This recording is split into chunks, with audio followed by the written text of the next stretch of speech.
창세기 3장 14절에서 19절까지 말씀입니다. 우리 한 목소리로 봉독하겠습니다.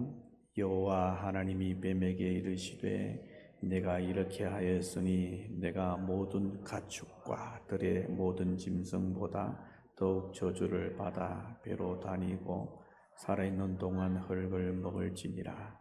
내가 너로 여자와 원수가 되게 하고 내 후손도 여자의 후손과 원수가 되게 하리니 여자의 후손은 네 머리를 상하게 할 것이요 너는 그의 발꿈치를 상하게 할 것이니라 하시고, 또 여자에게 이르시되 내가 네게 임신하는 큰 고통 극에 달하리니 내가 수고하고 자식을 낳을 것이며 너는 남편을 원하고 남편은 너를 다스릴 것이니라 하시고, 아담에게 이르시되 내가 네 아내의 말을 듣고 내가 네게 먹지 말라 한 나무의 열매를 먹었은즉 땅은 너로 말미암아 저주를 받고 너는 네 평생에 수고하여야 그 소산을 먹으리라. 땅이 내게 가시덤불과 엉겅퀴를 낼 것이라. 내가 먹을 것은 밭의 채소인즉 내가 흙으로 돌아갈 때까지 얼굴에 땀을 흘려야 먹을 것을 먹으리니 내가 그것에서 취함을 입었음이라. 너는 흙이니 흙으로 돌아갈 것이니라 하시니라. 아멘.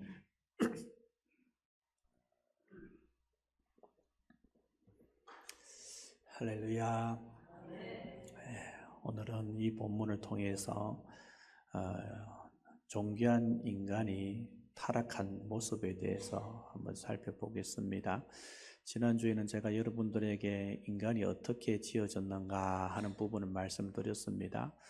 이 세상에 많은 동물들, 짐승들이 있지만은 그 짐승들과 사람은 완전히 차원이 다른 그런 존재입니다. 하나님께서 인간을 만드실 때 모든 것을 다 만드시고 난 다음에 인간을 두셨다, 그렇게 말씀을 드렸죠. 그렇게 하나님께서 인간을 맨 마지막에 두신 이유는 이 모든 것들을 다 준비하고 난 다음에 인간이 살아가기에 적합한 모든 환경을 조성하고 난 다음에 그곳에 두셨습니다. 그 말은 이 모든 세상의 만물들, 하늘의 해와 달과 별과 그리고 나무와 풀과 동물들, 짐승들까지 다 모두가 하나님께서 누구를 위해 창조하셨다? 우리 인간을 위해서 창조하셨다는 겁니다. 그렇기 때문에 제가 그런 말씀을 드렸죠. 하나님께서는 이 모든 것들을 우리한테 선물로 주셨기 때문에 한 사람을, 하나님을 닮은 형상으로 지원받은 한 사람을 이 세상과 바꾸지 않는다라고 그렇게 말씀을 드렸습니다. 그만큼 우리는 가치 있는 존귀한 존재들인 줄로 믿습니다. 하나님께서 이렇게 존귀하게 만드셨는데 이 존귀한 존재의 인간을 별 대수롭지 않게 생각하는 사람들이 가끔씩 있습니다.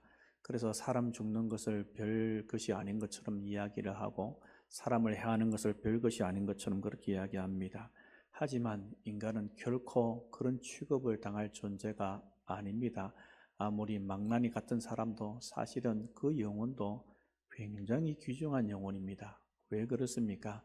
그 사람이 행동하는 행동이나 말 이런 것들을 보면은 참 저 사람 가까이 하기 싫다, 인간이 아니다 하는 그런 생각이 들지라도 그 사람도 역시 하나님께서 만드신 정말로 고귀한 존재입니다. 그런데 잘못된 길로 갔을 뿐입니다. 우리는 그런 사람들조차도 긍휼히 여기는 그런 마음을 가져야 하는 겁니다. 하나님께서 우리를 이렇게 존귀하게 만드셨는데 문제는 뭡니까? 우리 인간이 꾀를 내어서 하나님께서 싫어하시는 일을 했다는 것이지요. 우리는 그것을 죄 그렇게 부릅니다. 하나님께서 이 세상을 만드시고 난 다음에 동산 중앙에 나무를 2개 주셨는데 2가지 나무가, 한 가지 나무는 어떤 것입니까? 생명나무고 한 나무는 선악을 알게 하는 나무입니다. 하나님께서 뭐라고 말씀하셨습니까? 동산에 있는 모든 나무 열매는 다 따먹어도 된다. 뭐까지도 따먹을 수 있는 거요?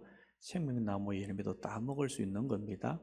그런데 한 가지 딱 금하셨는데 그게 바로 무엇이었습니까? 선악을 알게 하는 나무의 열매를 먹지 말라. 그 나무 열매를 먹으면 어떻게 된다고요?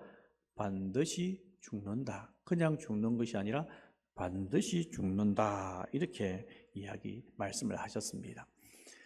그런데 이 말씀을 듣고 아담이 이제 그 말씀을 먼저 들었다고 봅니다. 그리고 난 다음에 이제 나중에 하나님께서 하와를 만드셨는데 하와에게 이제 하나님께 들은 말씀을 하와에게 아담이 전달을 한 겁니다. 자, 이게 중요한 것이 이 중요한 부분이 있습니다. 우리가 하나님 말씀을 설교를 통해서 듣는 것도 중요하지만 내 개인이 직접 하나님을 만나서 체험하는 것이 굉장히 중요합니다. 그래서 주석서 중에 성경을 이렇게 풀이해내는 책이 있는데 그걸 주석서라 그러는데 주석서 중에 가장 좋은 주석은 어떤 것이라고 했습니까? 하나님의 말씀을 실천하는 것이라 했습니다. 아담이 하나님께로부터 받았던 그 말씀을 하와한테 전달했는데 이 하와가 정확하게 명확하게 듣지 못했던 것 같습니다. 사단이 와서 이제 처음부터 야, 하나님께서 지금 먹지 말라고 그랬지? 이렇게 묻지 않았습니다. 어떻게 합니까? 하와야, 이 땅에 있는 동산에 있는 모든 나무의 열매를 하나님께서 먹지 말라고 하셨어? 이렇게 묻습니다. 그러니까 자기가 생각하기는 어때요? 분명히 아담으로부터 들었는데 모든 나무 열매를 따먹을 수 있다고 이야기했다. 그런데 동산 중앙에 있는 선악을 알게 한 나무 열매를 따먹으면 안 된다고 이야기했다는 지식이 있는 겁니다. 그래서 이야기하기를 어떻게 이야기합니까? 다른 실과는 다 따먹을 수 있는데 동산 중앙에 있는 선악을 알게 하는 나무 열매를 따먹으면 죽을까 한다더라. 이렇게 이야기합니다. 벌써부터 뭐예요? 간접적으로 하나님의 말씀을 받으니까 어떻게 됩니까? 거기에 대해서 확신이 없는 것이죠. 이렇게 이야기하니까 그 사단이 굉장히 지혜롭습니다. 그래서 먹을 수 있는 모든 것을 다 제쳐두고 먹지 못하는 한 가지에 주목하게 만듭니다. 그렇게 주목하게 만들고 난 다음에 평상시 별로 생각지도 않았는데 이 사단이 말을 가만히 들어보니까 이거 뭔가 있을 것 같아요. 뭐라고 이야기합니까? 너희들 하나님께서 저것을 먹지 말라고 금하신 이유가 뭔지 알아? 저것을 먹으면 하나님과 같이 되기 때문이야. 이렇게 이야기합니다. 자, 그 말을 들었을 때 이 하와의 반응이 어떠했습니까? 그 말을 듣고 나서 가만히 보니까 어이구, 이 나무가 보통 나무가 아니에요. 굉장히 좋아 보여요. 먹음직하고 보암직하고 지혜롭게 할 만큼 탐스럽게 누구의 눈에 보인 거예요? 하와의 눈에 보인 겁니다. 이 사단이 참 지혜로워요. 여자들이 뭐에 약합니까? 시각에 약합니다. 그죠? 남자들은 뭐 별로 신경을 쓰지 않습니다. 이 옷, 이제, 여보, 이게 좋은 것 같아, 좋은 것 같아. 뭐, 둘 다 똑같고 마음대로 입어! 이렇게 보통 이야기하죠. 그죠? 여자들은 그런 시각적인 것에 굉장히 민감합니다. 그러니까 말을 딱 듣고 보니까 더 좋아 보이는 겁니다. 그냥 평상시 몰랐어요. 근데 더 좋아 보이는 겁니다. 그래서 그것을 다 먹었습니다. 그러니까 이 하와가 근본적으로 이 선악을 알게 한 나무의 열매를 따먹은 목적이 뭐냐? 그것은 바로 교만 때문입니다. 무엇이 교만입니까? 하나님과 같이 된다 하는 그 말에 대해서 이 사람이 솔깃한 겁니다. 이렇게 해서 인류의 최초의 죄가 생긴 겁니다. 하나님과 같이 되는 교만한 마음에서 출발하여서 우리 인간은 계속해서 하나님께 올려드려야 할 그 영광을 계속해서 자기가 취하려고 하는 그런 모습을 계속해서 나타냅니다. 뭐 가령 예를 들어서 이런 거 한번 생각해 보십시오. 교회 일을 열심히 했는데 아무도 안 알아봐줘요. 내가 분명히 교회 일을 했는데 왜 사람들이 내가 하는 걸 뻔히 다 알고 있는데 지사님 참 수고하셨네요. 한 번도 이야기하지 않습니다. 그래서 어떻게 합니까? 삐집니다. 이 삐진다는 것은 뭘 의미합니까? 내가 좀 뭘 받아야겠다는 겁니까? 주목받고 내가 영광을 받아야겠다는 생각을 가진다는 그런 말입니다. 이전에 한번 그 전도사 때 있었던 교회에서 명절에 이제 어떤 분이 선물을 주셨는데 좀 큰 교회라서 여러 가지 선물이 들어왔는데 누가 줬는지도 잘 모를 정도로 많이 들어왔습니다. 그런데 한 번은 그 선물이 들어오고 난 다음 그 주간에 한 권사님이 와서 사무실에 와서 소리를 꼬레꼬레 지는 겁니다. 왜 선물했는데 고맙다 인사를 안 하는 거야? 하면서 인정받기를 원한다는 것이죠. 그죠? 그러니까 우리 인간들은 마음속에는 그렇게 사람들한테 인정받고 또 이 인정받고자 하는 이 욕구가 그걸로 끝나는 것이 아니라 하나님께 마땅히 돌려야 할 영광을 자신이 취하려고 하는 그런 모습을 가진다는 겁니다. 대표적인 사람이 사도행전 12장에 헤롯 왕이 나오는데 이 헤롯 사도행전 12장에 나오는 헤롯 왕은 헤롯 대왕의 손자입니다. 이 헤롯 대왕 손자가 두로와 시돈 사람들이 어떻게 하냐면 자기 땅에 와가지고 양식을 사가는 겁니다. 그런데 이 사람들이 헤롯 왕의 눈에 났습니다. 그러니까 이제 우리는 곡물을 수출하지 않겠다라고 이야기해 버리니까 난리가 난 겁니다. 그래서 모여서 우리 그 만나게 해줘 해가지고 그 헤롯을 만나는데 헤롯이 이야기를 할 때 뭐라고 이 사람들이 높이냐 하면은 이 소리는 사람의 소리가 아니라 누구의 소리다? 신의 소리다 하는 그런 말을 합니다. 그리고 나서 성경에는 어떻게 되어 있냐면 하나님께 영광을 돌리지 않고 자기가 취했다라고 말씀하시면서 뭐가 먹어서 죽었다? 벌레가 먹어서 죽었다. 그렇게 말씀하고 있습니다. 기본적으로 이 헤롯이란 이 사람만 그런 것이 아니라 다 그렇습니다. 특별히 어떤 위치에 올라가 있는 사람, 아랫사람이 있는 사람들 같은 경우에는 자기도 모르게 교만하게 되어 있습니다. 왜 그렇습니까? 밑에 있으면 다른 사람들이 눈치를 많이 봐야 됩니다. 위에 사람 눈치도 상사가 또 한두 명도 아니니까죠. 눈치를 봐서 행동을 조심하고 말을 조심하고 그렇게 해서 이 교만하기가 쉽지 않은데 위에 올라가 보면은 별로 신경을 쓸 사람이 없습니다. 그래서 어떻게 되는 겁니까? 자기도 모르게 교만하게 됩니다. 이 헤롯과 같이 또 느부갓네살은 어떻습니까? 다니엘 3장에 보면은 자기의 형상을 한 30m짜리 큰 우상을 만들어 놓고 거기에 절을 하고 거기에 기도하라 그렇게 명령을 내리죠. 자기를 신격화하는 겁니다. 영화 300이라는 영화가 있는데 그 영화에 보면은 페르시아 군대가 몇십만 군대가 이 스파르타를 이렇게 점령을 하기 위해서 오는데 그때 나오는 왕이 크세스라는 왕인데 성경에는 이 크세스의 이름을 아하수에로 이렇게 되어 있습니다.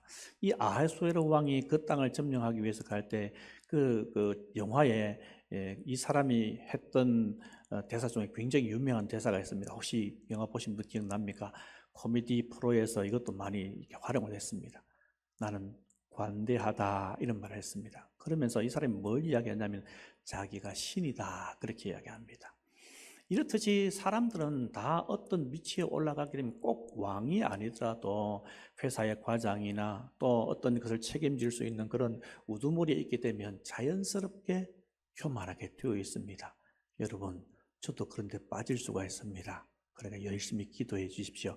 하나님, 우리 목사님 맨날 설교를 할 때 물 마시는데 물 계속 마실 수 있게 도와주십시오. 기도하십시오. 안 마시는 그 순간은 교만한 그 순간입니다. 그렇게 이 교만한 마음이 하나님께 마땅히 돌려야 할 그 영광이 자기한테 오기를 원하는 그런 마음이 은근히 있는 겁니다. 교회에서 특송을 하는데 사람들이 특송 끝나고 나니까 와, 특송을 너무 잘해요. 목소리도 아름답고 음정도 너무 정확하고 그래서 막 하고 나서 박수를 막 칩니다. 그러면 그 박수가 과연 누구를 위한 박수일까? 과연 그 찬양 속에서 말씀하는 그 하나님을 위한 영광의 박수일까? 아니면 노래 잘 불렀다 해서 그 사람을 향한 박수일까? 참으로 오해하기 쉽습니다. 박수를 치더라도 우리는 누구를 위해서 박수를 쳐야 합니까? 하나님 위해서 박수를 쳐야 되죠. 나중에 끝나고 나서 아이고 집사님 참 목소리 좋더라. 하나님께서 너무 기뻐하셨을 거야. 이렇게 인사하는 건 괜찮은 것 같습니다. 그렇게 박수를 치면은 어떻게 하냐면 반응을 이렇게 합니다. 그래 내가 노래를 참 잘 불렀다 하는 그런 생각을 하는 겁니다. 이게 바로 무엇입니까? 하나님을 찬양하는 그 순간에도 하나님께 마땅히 돌려야 할 그 영광을 자기가 취하는 겁니다. 이것이 바로 무엇입니까? 교만이라는 겁니다. 인간의 마음속에는 하나님과 같이 되고자 하는 그런 교만한 마음이 있습니다. 창조의 영역까지도 침범하려고 하는 인간의 노력들이 이 세상에는 계속되고 있습니다. 이 교만에서 시작하여서 인류에게 온갖 죄들이 다 들어오게 되었습니다. 우리가 여기서 살펴봐야 할 말씀이 있는데 분명히 하나님께서 뭐라고 말씀하셨냐 하면은 이 선악을 알게 하는 나무의 열매를 먹으면 어떻게 된다? 죽는다. 죽기는 죽는데 어떻게 죽는다? 반드시 죽는다. 그렇게 말씀했습니다. 성경에 보면 히브리어에는 이걸 어떻게 표현하고 있냐면 타뭇 이렇게 해놨습니다. 뭇이라는 것은 죽는다는 말이고 타는 접속사입니다. 또 다시 뭇 이야기하고 있습니다. 우리는 말로 이야기하면 죽고 또 죽는다 그 말입니다. 그 말이 무슨 말이요?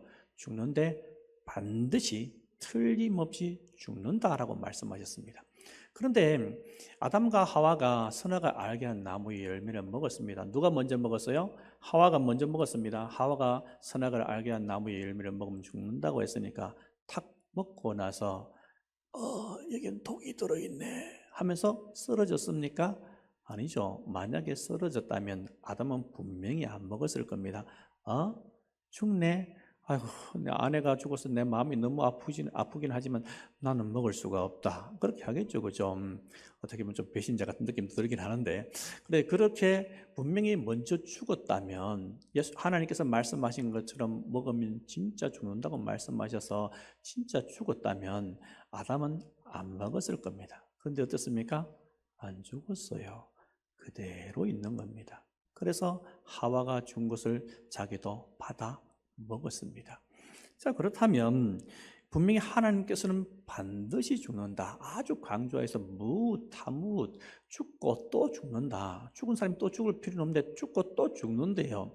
그렇게 강조해서 말씀하시는데도 불구하고 죽지 않았습니다. 왜 하나님께서는 이 죽음이라는 것을 강조하여서 먹지 말라고 하셨을까? 어떤 학자들은 그렇게 이야기하는 사람들이 있습니다. 이거는 하나님께서 진짜 죽기 때문에 그렇게 말씀하신 것이 아니라 겁주려고 그런 거야. 이렇게 말하는 사람들이 있습니다. 하지만 하나님께서는 인간들처럼 그렇게 하시는 분이 아니시죠.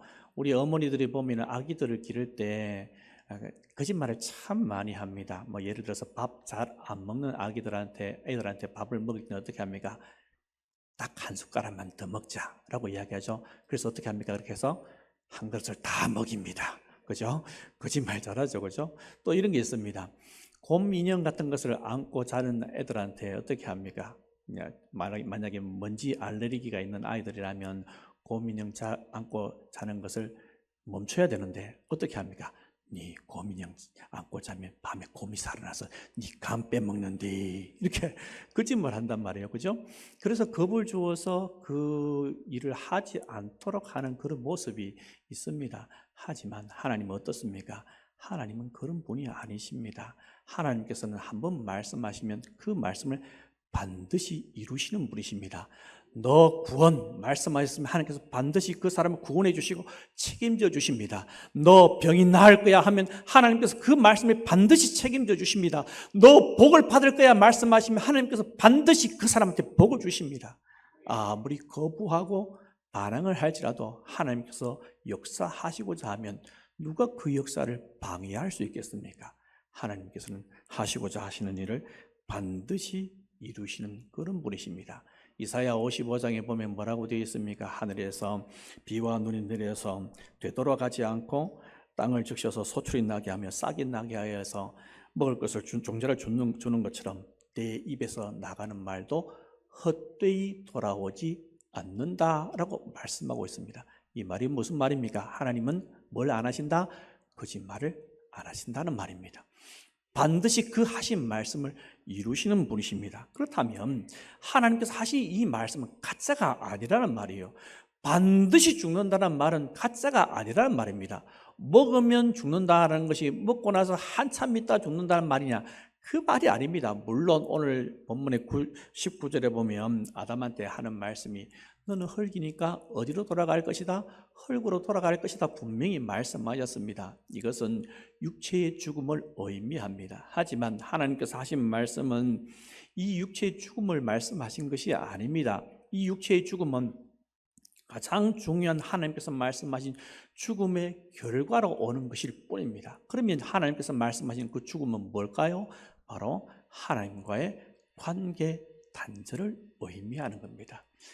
계속해서 여러분들한테 제가 지옥에 관련돼서 저번에도 이런 말씀을 드렸는데 지옥이 왜 지옥이냐?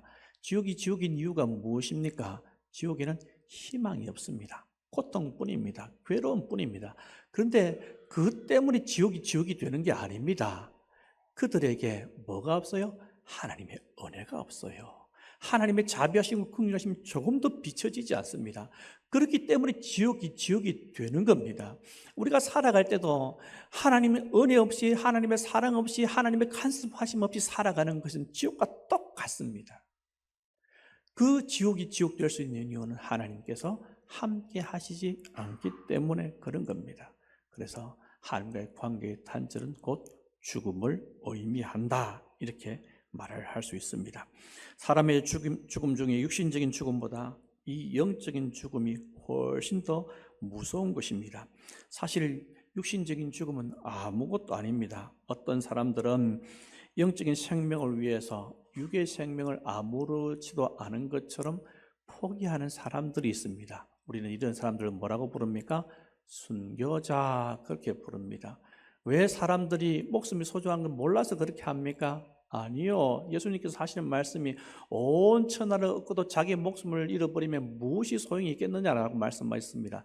목숨보다 중요한 건 세상에 없습니다. 그런데 어떤 사람들은 자기가 믿는 신앙을 위하여서 자기의 목숨을 버립니다. 왜 버립니까?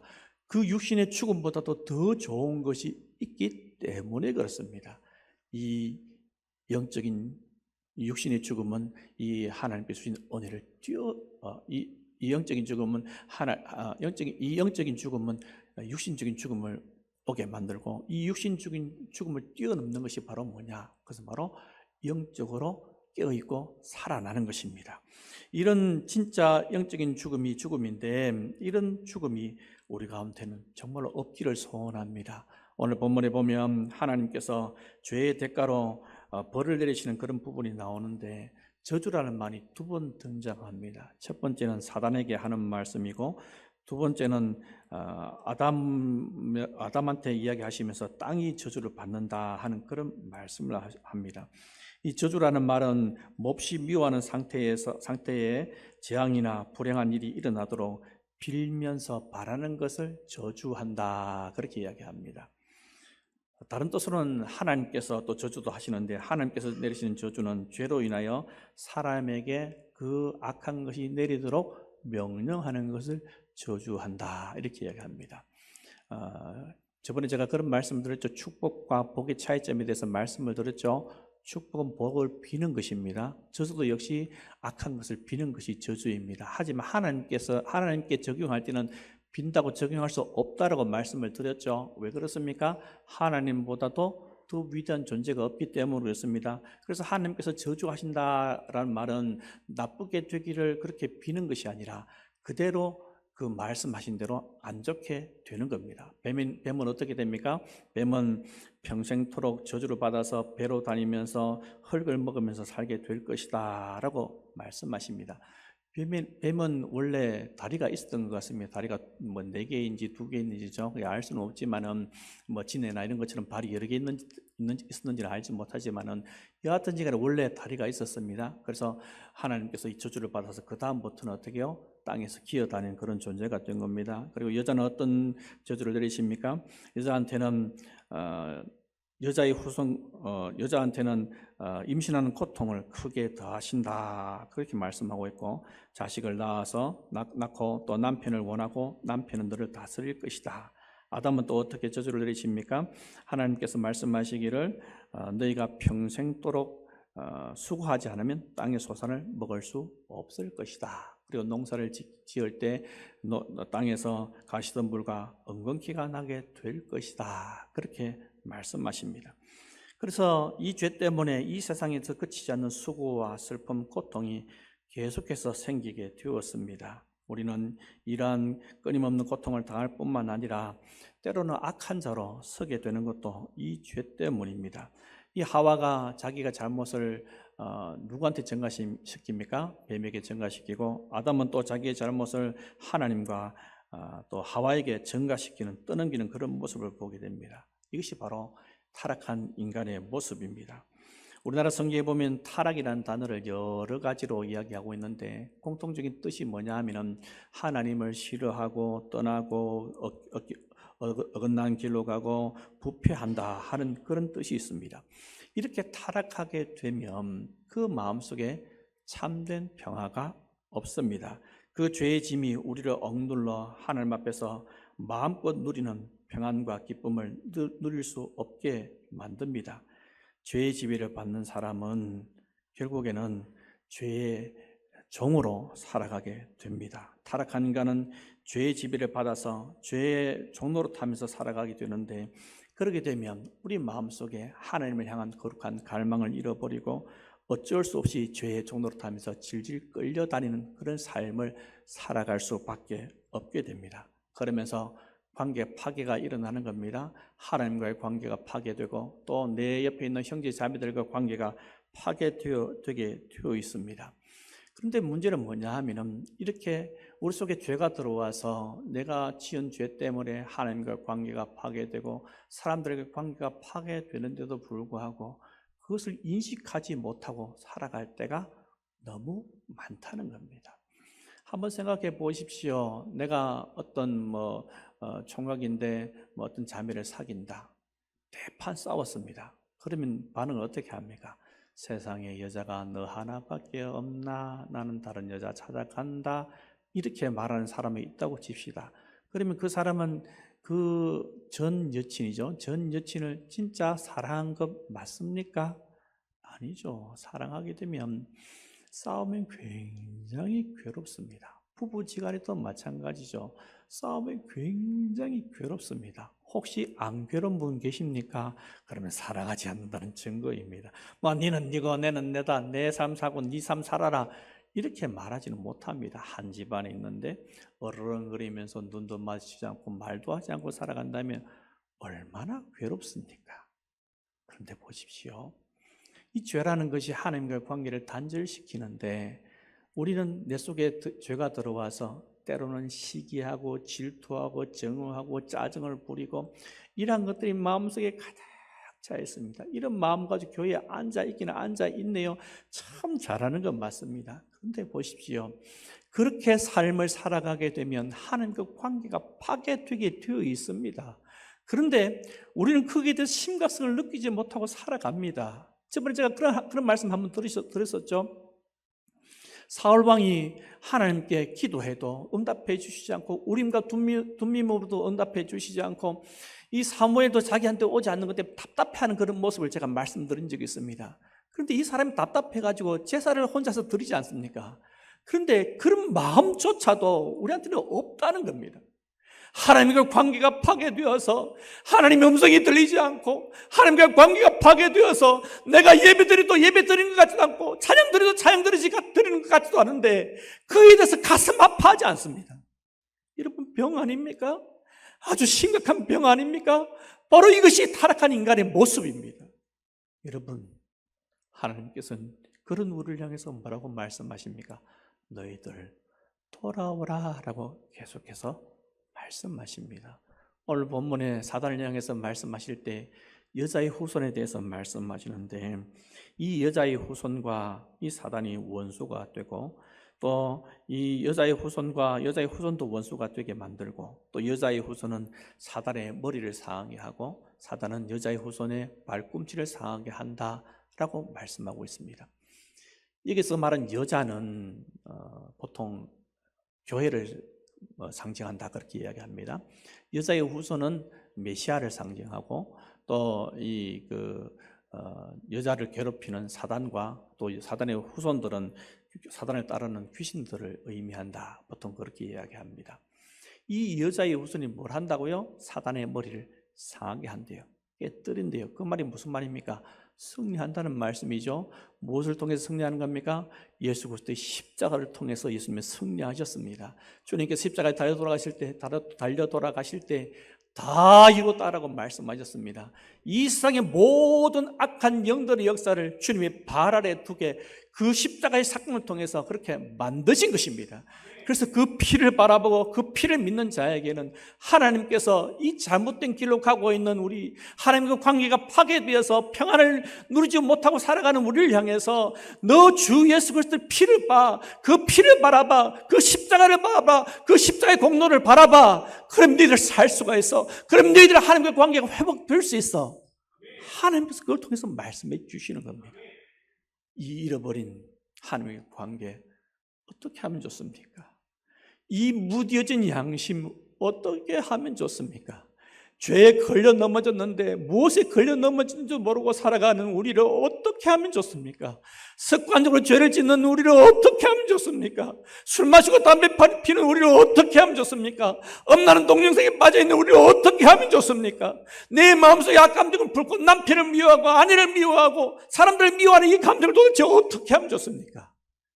주님의 피에 우리를 담궈야 합니다.